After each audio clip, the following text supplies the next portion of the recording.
Friday, March 10. It was such a beautiful day here in Dubai.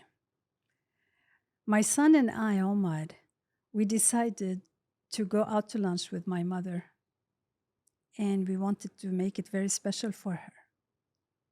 We went to a very exquisite place at the creek, having sushi. And my mom, she considered that this was the most beautiful day of her life. It was 2 o'clock, 2 p.m., and I got a call as we were eating from my gynecologist. And I don't know why I felt my heart is, jumping out of my chest. I said, "Yes, doctor, hi." He said that, "Khulud, where are you? Can I speak to you?" And his voice was trembling. Really, I got scared. Usually, I'm never scared of anything, but I don't know why my heart started beating so fast. He said, "Khulud, that your test for papsmere came out positive. And Khulud, I don't know. I mean, this is the first time I ever see him speaking in this way, in this manner. And he's my friend and he's my gynecologist. He's, in fact, the friend of a family." And he said, "You know what? I guess I'm going to have Dr. Musarrat talk to you this afternoon to tell you the story." I sat down and I tried not to make my mom or my son feel anything. And I didn't know what to do. I went back home to my mom's place and I was correcting my students' tests at the university. And then I got that call from Dr. Musarrat, who was very nice, yet very cautious. And she said that the biopsy came out positive, and you have one of the most dangerous and vicious cancer in your system. And we don't know if it is really confined to that area only. Can you imagine somebody gets such information? I was like, "Yes." And she said, "You have to be here. You have to come to my clinic first thing in the morning tomorrow." I was like, "Yes, okay, doctor." I went back home. It was 6 p.m. I took my shower and I went straight to bed. I thought I'd worry about it tomorrow. I don't want to think about it. After 2 hours, I woke up and my body was all trembling. The fact that there is cancer in my system and we don't know if it was all over my body, this was really a scary idea. I am somebody who faced all kinds of threats of death, as I am a politician in Lebanon. During all the time I've been serving there, I was really threatened to be killed, and I was never scared. But the fact that somebody might tell me that maybe after 10 days you're going to die, this was really terrifying. After 2 hours, I woke up, my body was all trembling. And when I opened my eyes, there was darkness, like it was the shadow of death roaming all over my room. And I was trembling, and I'm not like that usually. So I started slapping my face and saying, "Khulud, what's wrong with you? Stop it!" To control my pain, to control my fear. But it didn't stop. So I went and I opened the Quran and I started reading verses of the Quran for like 15 minutes, and I slept on the Quran. And then I went back to bed. And everything was dark around me. And after 1 hour, I woke up trembling again. And this is not like me. And then I went back to the Quran. And this happened 3 times that night.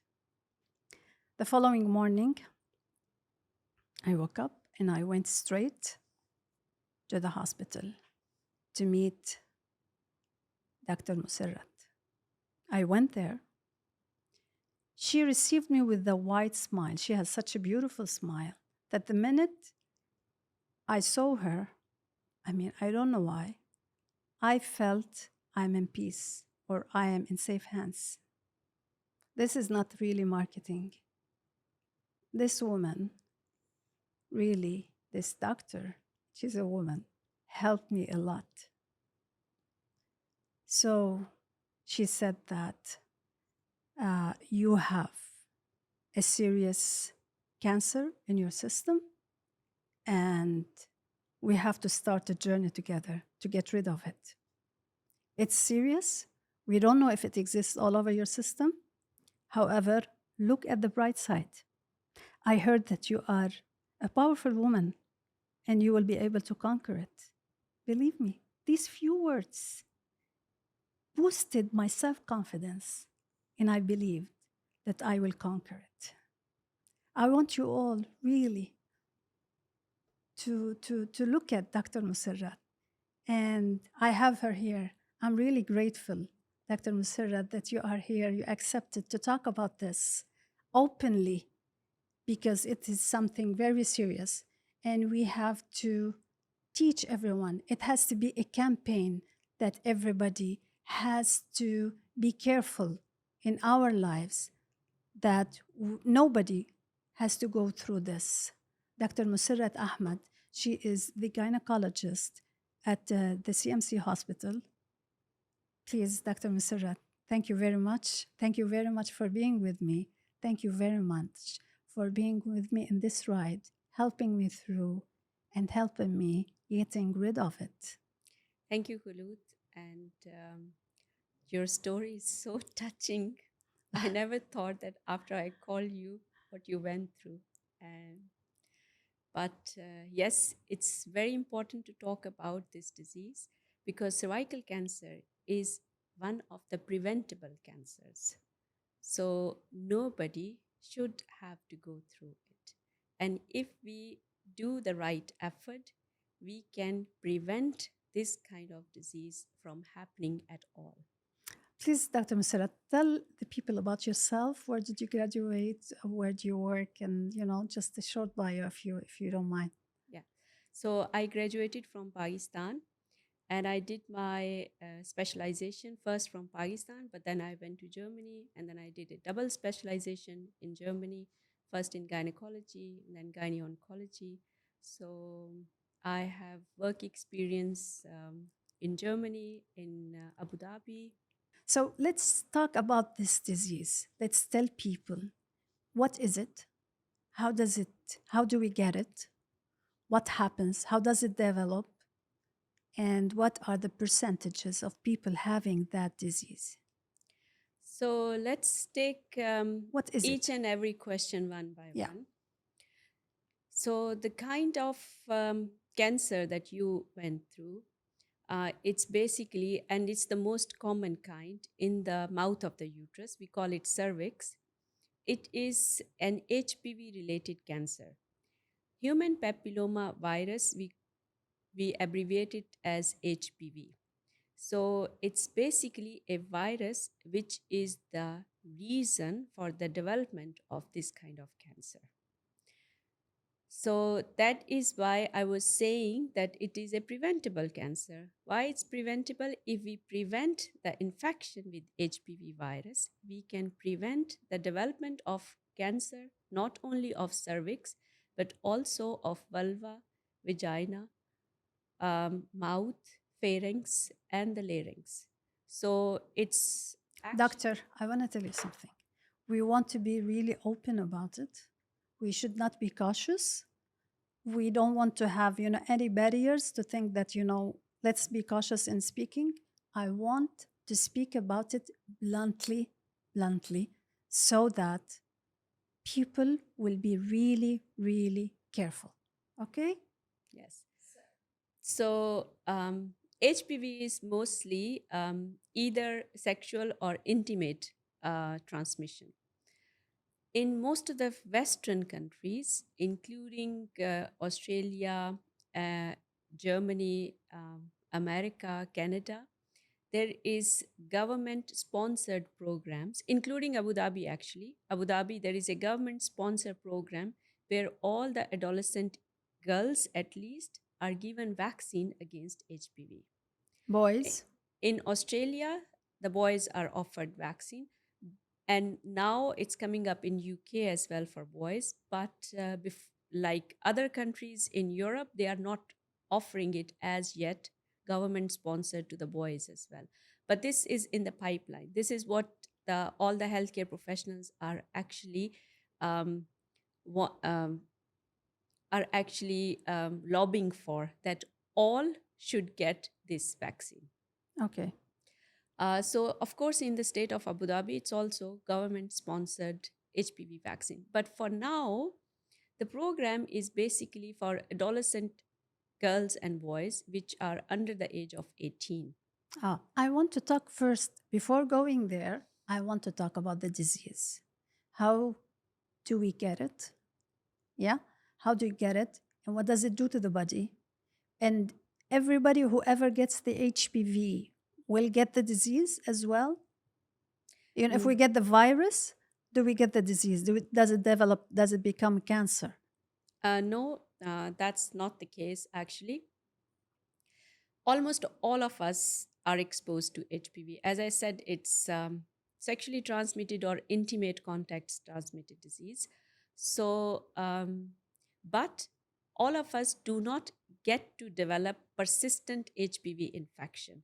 So, most of the time, the immune system in a human body gets rid of the virus and the infection completely. So, even if somebody is exposed to HPV, the likelihood that a persistent infection with the virus will exist is maximum 10 to 15% in immune competent human beings, like human beings whose immune system is working properly.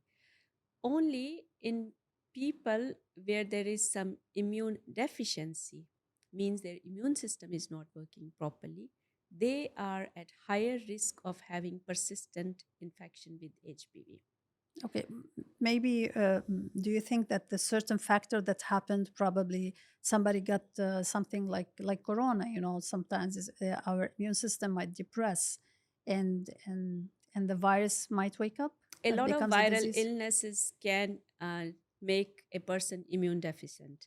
And in that time, if a low grade HPV viral infection can become active.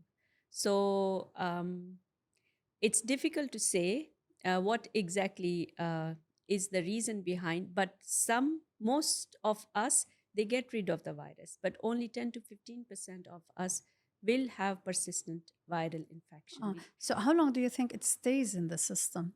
I mean, if I got the virus, I mean, definitely I got it. How long do you think has it been in my system? Well, the virus can stay in your system for years, more than 20 years. Oh, And sometimes it can stay for a very long time without giving any symptoms or showing any signs of any disease. like a dormant volcano. Yes, Yeah. something like that. But you also should understand that there are more than 100 types of HPV viruses. So, for people to understand better, like when the corona came, there were different subtypes of corona as well. So, same way, HPV virus, there are more than 100 types. The ones which we categorize at high risk viruses, only those HPV virus has the potential to make cells cancerous. The low risk viruses, they can cause disease, for example, warts or growth on the skin, but they cannot make the cells cancerous. Oh. So basically, the mechanism is that the virus enters inside the cells of the body and integrates itself with the DNA or genes of the cell. So when the virus integrates with the genes, it takes up the control of the central control from the cell, and that makes the cell a cancer cell. Hmm. And what do you think? I mean, let's talk about my case. I mean, when you got my case. So when I well, actually, Dr. Tawfiq, my dear beloved colleague, he Yeah, called and me and he said that look, I have a very nice lady, and she has been always with me, and this is the result of her papsmere and her biopsy. So I want you to talk to her because this you my subspecialty is gynae oncology. So I looked at your reports. So it was the highest grade of aggressiveness that we see in the cervical cancer. So there are different grades of the HPV related disease. So, for example, normally there will always be a precancer stage. And that is why we ask all women to have regular pap smear screening. Why we ask them always? Because the precancer, if it is picked up at the precancer stage of the disease, the treatment is very simple. but my last pap smear was 10 months ago. I Yes, mean, it was not even 1 year. yes. Yes.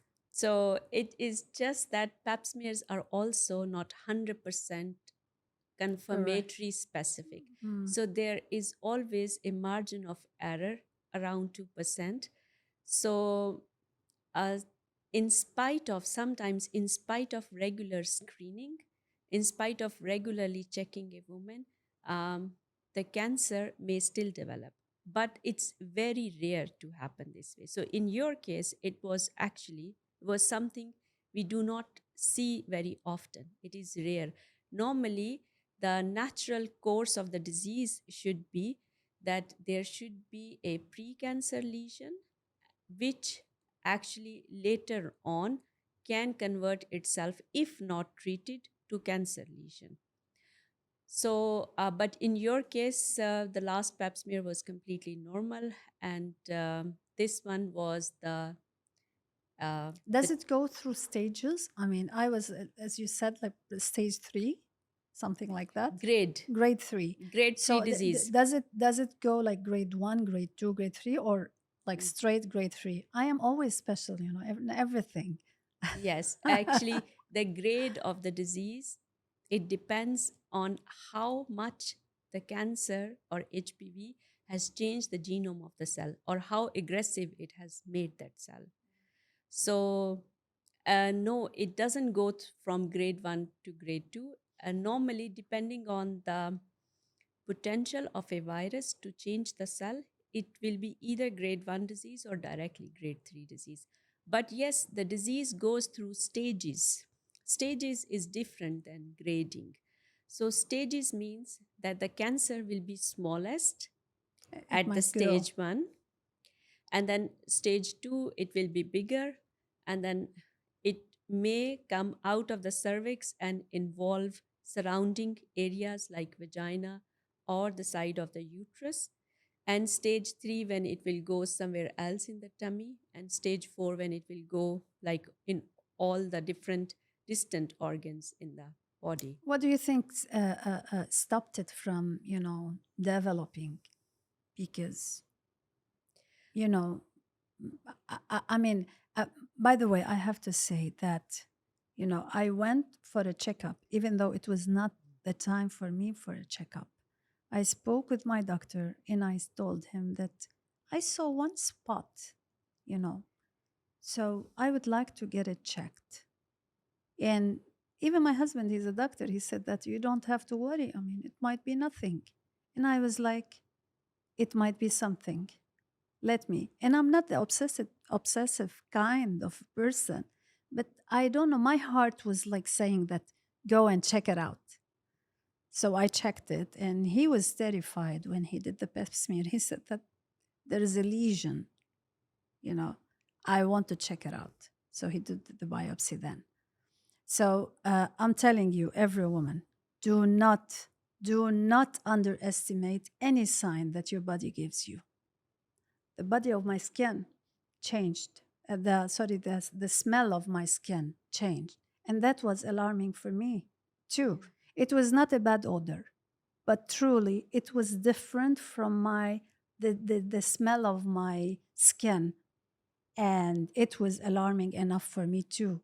So I went to my doctor. Do not ever, ever underestimate any sign your body tells you.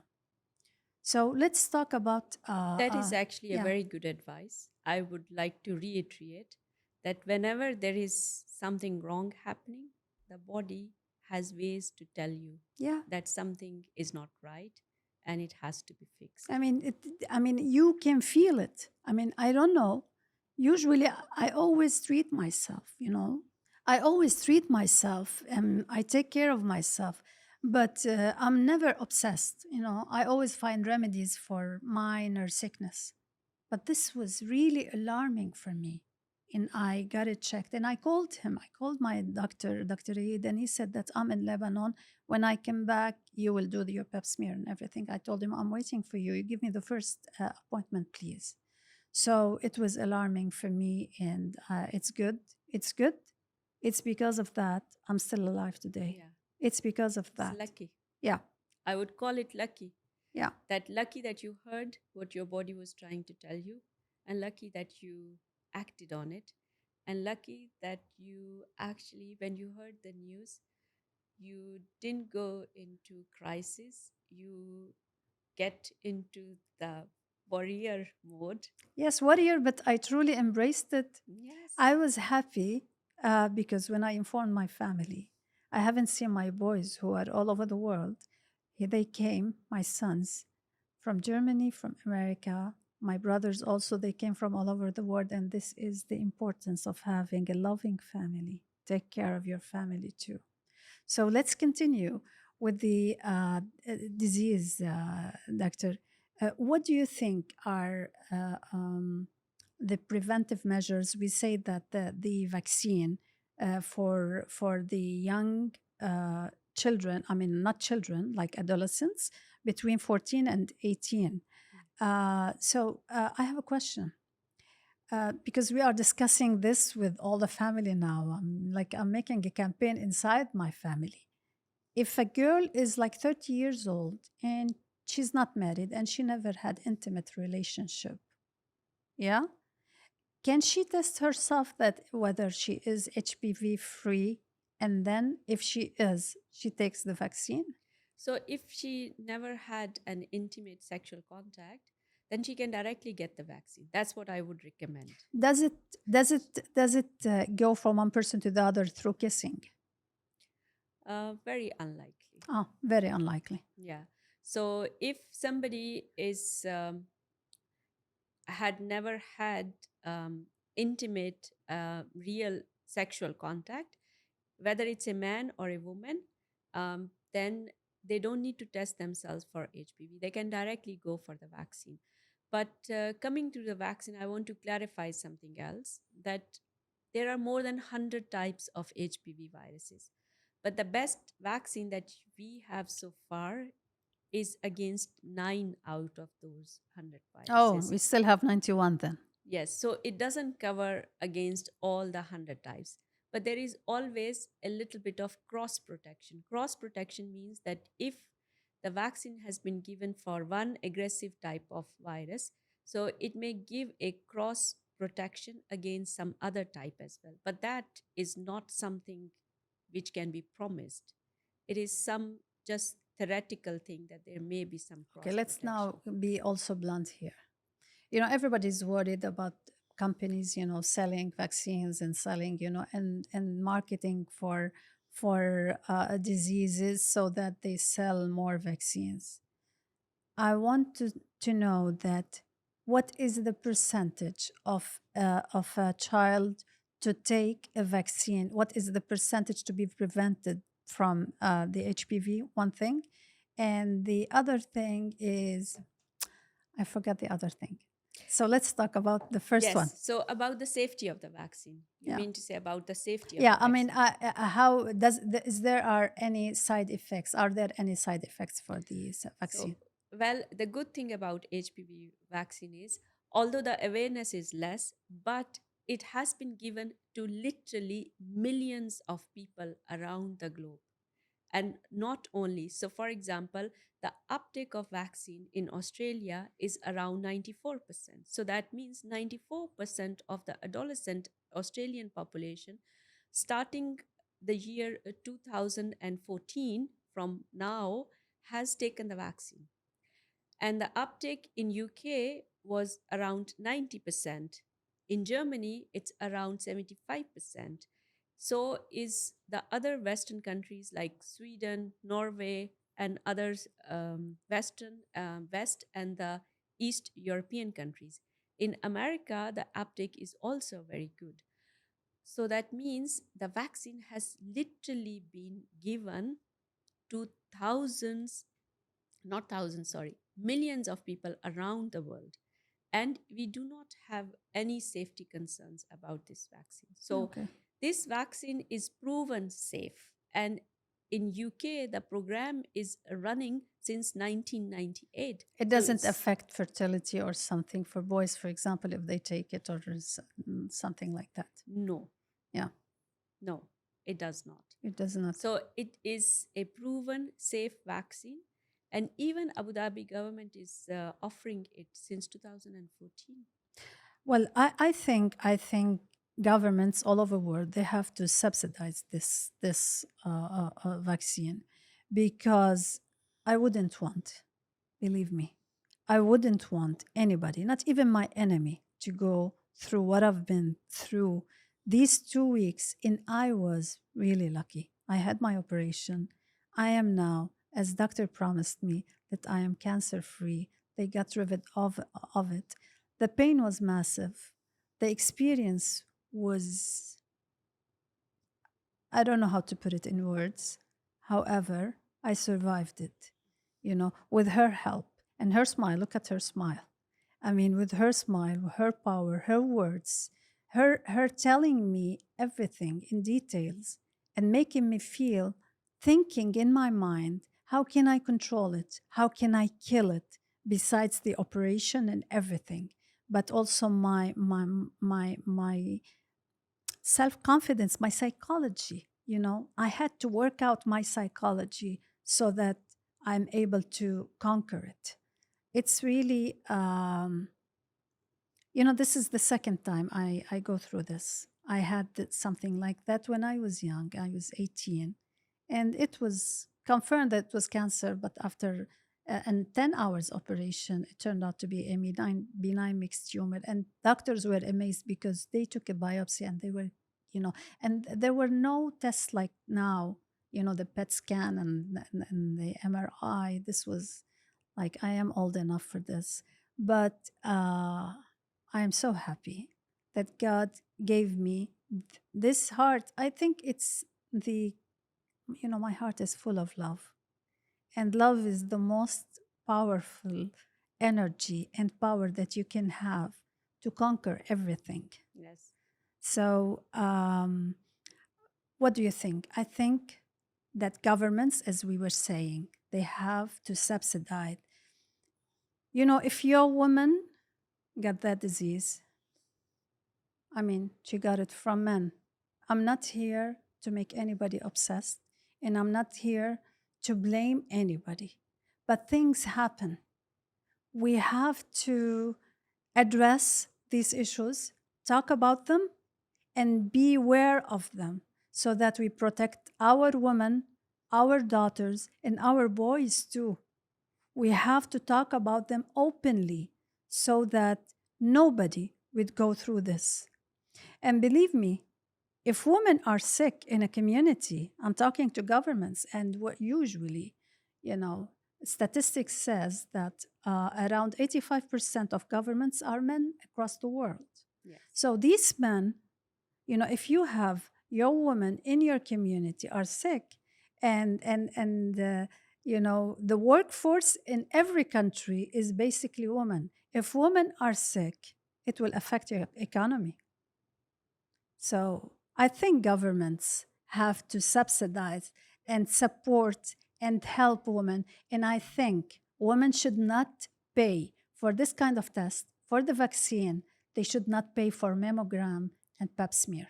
They should Definitely. not pay for these because this is the way you protect your mother, your sister, your friend, your girlfriend, the love of your life, and the woman in your life. Governments have to do this. And this is a campaign I promise I'm going to pursue because I do not want anybody to go through this. Yes, I would like to reiterate what you just said, that the screening test, which will prevent a woman going through the extreme of a disease where her life may be threatened, should be offered free of cost throughout the globe. Actually, there are some WHO programs in Africa, and MSD is also the company which makes this vaccine, is giving some of these vaccines in Africa. But I agree that the campaign that we should more focus on, that the pap smear, mammograms, HPV testing should be cost free. It is something which is right for all the women to You do. know, I'm wondering here, I wanted to do these kind of tests for my helper, and she's like my daughter. And they said it costs, you know, a lot of money. And that is a shame. Lebanon, my country, we are, it's a collapsing. I mean, we are going through terrible crisis. The government is broke and everything, and you find these ambulances going into the poor areas, poor people areas, and they do mammogram and smear for women for free. Yeah, exactly. This is how it should be. Everybody should be, I mean, all women, because we go through pregnancy, we go through delivery, we go through all kinds of stress. Definitely something is going to be created in our system because of all kinds of stress. You men have to help us so that we stay there taking care of your family, with us. So so last word, what do you think, doctor? You want to? I think that what you're doing is really great. I think, the most important hindrance in achieving an optimal health is basically lack of awareness. It's not lack of good doctors, or if it's not lack of having facility, but lack of awareness is the most important factor which leads to disastrous health consequences throughout the globe. So if we can somehow promote awareness about the pap smears, about the regular checking, And about the mammograms. with the pap smear, I mean, there is an extra test they do for HPV, right? Yes, Yeah. that actually is being done in West European countries for now. So all women above the age of 30 in West European countries, when they go for their pap smear testing, it is automatically a co-test, means that they will test the cells as well as the virus. But not here in Dubai, and not in all the states in America, and some of the other countries. So it's very diversified throughout the world. So there is not unified care plan around the globe about it. I But wonder why. Really. cost, of course, But I mean, I cost. don't wonder. But It's I mean, cost. governments like here at the UAE, with all due respect, really, I'm very impressed with the government. I mean, since I've been here 1 year and a half, and I'm overwhelmed with everything. The fact that you feel safe by all means. But we women also, they have to feel safe in their system, and to be able to be safe, you have to be covered with at least these kinds of tests. They have to be covered. Yes. Especially, I would say that pap smear and mammogram, they are two basic tests which all women should be offered, and should be offered free of cost. Yeah. This will not only ensure their continuity of health, this will increase awareness. And an aware and educated woman is actually the epitome of success in any society. Yes, certainly. You know, I am an advocate for women health and women empowerment in all of these things. But I am sorry to say this. I did not really know very well about HPV before before I met you, before we found it in my system. I never knew about it. Otherwise, I would have vaccinated my sons, before in their adolescent year. So, also one more question: is there a test that we can test boys? My sons, the youngest, he's 25. So, is there a test that we can detect whether they're carrying HPV? Yes, you can test them. Yeah. So, if you test them, is it okay if they take the vaccine? So anybody, whether it's a woman or a man, if they are HPV negative, they can benefit from getting the HPV vaccine, even if they have been active sexually before, and even if they were tested positive for some low risk or a virus which is not covered in the vaccine program, there still may be benefit from getting the vaccine. Okay. But how big that benefit will be, that is difficult to say. But yes, in both cases, they can get the vaccine. So also men, if they had the HPV, also this question, I mean, just came up to my mind. If he had the virus, maybe with time, probably his system will get rid of it by itself. Yes, most Yeah. of the immune competent men, Yeah. their system will get rid of the virus. But yes, of course, same as in women, HPV is the reason for penile cancer, cancer of the penis, and also cancer of the anus, like the back hole. Ah, okay. So, yes, it's not that only women are affected with HPV virus related cancers, it's the men as well. So, that is why we are actually lobbying to give the vaccine to everybody, not only women, but also men. Yeah. So But men, they are affected much less than than women. women. No. The fact, I mean, how does this virus come? How does it? It's just because of multiple partners, or how does it come? Um, I mean, the body it's makes the transmitted virus. from one person to another. Yeah, so it's not. Is it the hen or the egg? I mean, from where does it come? Does it come from women, or does it come from men, or does it come from the air, or You it's will just never know. nobody knows? Okay, doctor, thank you very much. Just please, one last message you want to send to people, to women especially. Yes, so let's talk about your case. Yeah. So the cancer is preventable. It is a preventable cancer, and you didn't have to go through what you went through. So there are two main aspects of preventing this cancer. One is getting the vaccine, and second is getting regular checkups to prevent this cancer happening. So this is the message, first message that I would like to give. And the second message is to all the women out there, regards to the gynecological cancer, including the breast cancer, there is excellent therapies and treatment available with very high cure rates. So please go to your doctor regularly. First step to prevent it happening. And even if, God forbid, somebody is diagnosed with such a disease, that does not mean that the life is over. There is light at the end of this tunnel, and that means that you can be cured and you can get rid of the disease completely. I saw light in all over the tunnel, Great. not only at the end. It was really full of light. Great. Yeah. So, So that is why I would say that, like you did, listen to your body, go to the doctor regularly, get yourself checked, and keep yourself healthy.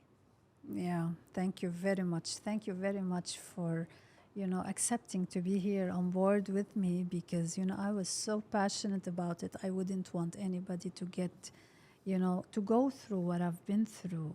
I wouldn't want anybody in the world. So thank you very much, Dr. Musarrat. Thank you, And Fanood. she's an amazing doctor. You can visit her at the CMC hospital. I would like to thank you for listening, and I would like you to give you some piece of advice. When I was diagnosed with this vicious cancer, and at the beginning I had the impression that I'm going to die after 1 week. And I started looking all over the world, and I was like, I still have a mission. I have a lot to do. Let me write them down. Let me hug my boys. I called my brother and I told him, I want my sons to come here, do something about it. So love your family. Don't make problems over silly things. Life is too short and it's not worth it. Nothing is worth it. What made me stay is truly the power of love. I have great love in my heart that can conquer all. I want you to have great peace and great love in your heart too. And enjoy life, embrace it, despite everything we go through. Embrace it, love it, and live it. Thank you very much.